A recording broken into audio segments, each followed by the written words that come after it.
By popular request, I am going to do number 10. Number 9, 10, and 11. We are basically doing the same thing as this. We're going from this equation to this simplified equation. What you have to do is figure out what these missing values are. So let's look at, I'm going to try to color code this one as much as possible. So we have, let me get a set of colors. So I have pink, blue, and orange. Let's work with that. I have an x squared term. This is going to be an x squared term, and then I have an x squared term. Now, we're going to look at these x squares. We have to remember something.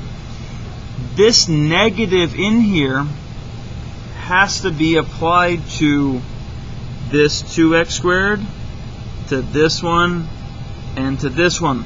We're not going to be able to forget that negative. Okay, so let's figure out what our x squared would be.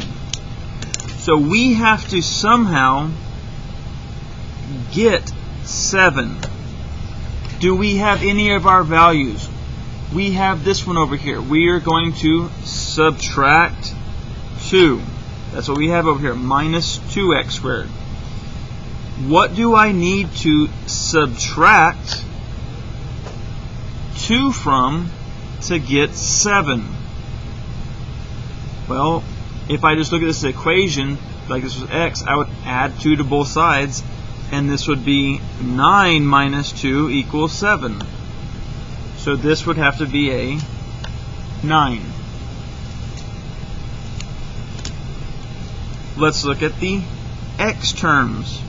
I'm going to put this in a blue box. This is my box there, and that one there. We have negative 3 minus some number. I don't know what that number is, and that's going to be equal to 8. So 3 minus what number is going to equal to 8? You can intuitively see that this number is going to have to be bigger than 8. Actually, it's going to be 3 bigger than 8. Or you can solve an equation. I don't care which y'all do.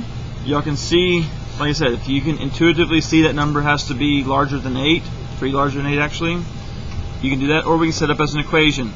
Negative 3 minus x is equal to 8. Add 3 to both sides.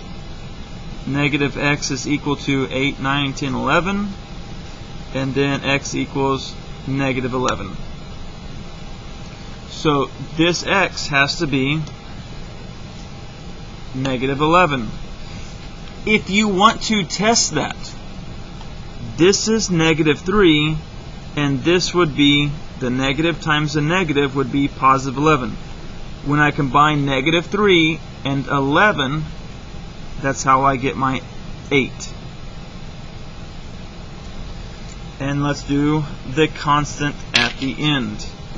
You can do this in pink. Don't know what that is. This one is negative 5, and this is negative 2. So I'm going to go ahead and list what I have. I don't know what that is. Again, since this is algebra, we should probably use an x for that. We're going to subtract 5 from it, and that's going to be negative 2. Again, what's algebra? Let's go ahead and solve this as an equation. Add 5 to both sides. X is equal to positive 3. That has to be a 3. So those are your values there. 9, 3, negative 11. That's all the ones there.